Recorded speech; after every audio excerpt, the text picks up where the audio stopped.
अरे पूज्य सिउड़िया बाबा उनमें एक अद्वितीय महापुरुष हुए, सच्ची कहते हैं, बहुत ही अद्वितीय विभूति, बहुत ही अद्वितीय विभूति। ऐसा नहीं कि थे, है। जब हम तदात्म भाव उनके चरणों में पूर्ण तन्मयता पूर्वक, तो आप में ही अनुभव नहीं लगेगा कि वो आ गए, वो स्वरूप में ही अनुभव कराने लगेंगे। आपको ऐसा नहीं अनुभव होगा कि बाबा थे, नहीं है, अब भी है, इसी समय है, साक्षात ब्रह्म मूर्ति।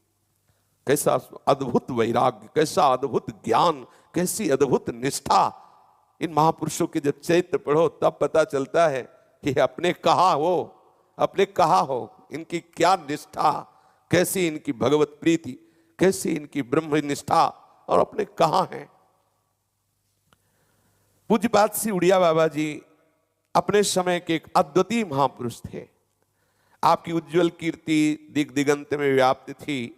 जिन्हें आपके श्री चरणों का सानिध्य प्राप्त हुआ वो जानते हैं कि उनके दर्शन मात्र से कितनी आध्यात्मिक शक्ति बढ़ती थी। दर्शन, बाबा के दर्शन मात्र से, दर्शन जिनको होता होगा वो तो और ही आनंद, स्मरण मात्र से, बाबा का स्मरण करते ही संसार शून्य लगने लगता है, काटने को दौड़ते हैं संसार के सब भोग। ऐसा लगता है शांत कहीं एकांत बैठ जाओ, बस निरंतर भगवदाकार वृत्ति, कोई हमको बोले ना, को हम किसी से बोले, केवल स्मरण। उड़िया बाबा बस इतना स्मरण आते ही एक ऐसी लहर सी दौड़ती, साफ खत्म, बस यही लगता शून्य शांत एकांत। और जो दर्शन करते होंगे उनको क्या बीतता होगा वो तो वही जाने।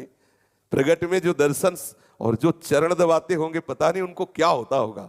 ऐसे जिनके स्मरण से ऐसा होता है उनके सानिध्य, सच्ची मानिए ऐसा लगता है कि पवित्रता का पुंज ही, तपस्या का पुंज ही मूर्तिमान सिउड़िया बाबा।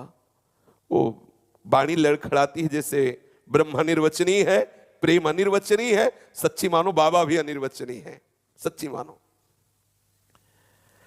कितनी उनके चरण आश्रय में शीतलता, मधुरता, निरापद परमानंद की अनुभूति, जिसे एक बार भी आपके पुण्य दर्शन का सौभाग्य प्राप्त हुआ वो सदा के लिए आपका हो गया।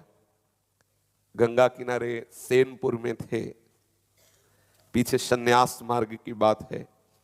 तो ये वाणी जी हमारा जीवन रही है, जीवन कुछ हो पास ना हो, और ये वाणी जी कभी जीवन में छोड़ा नहीं। ये मतलब संन्यास के आदर्श पूज्यपाद सिउड़िया बाबा जी और भक्ति में मोड़ने के लिए पूज्य श्री भाई जी महाराज और विश्राम स्थली श्री हितजू महाराज, उन्हीं ऐसे ऐसे आया है ये जीवन ऐसे।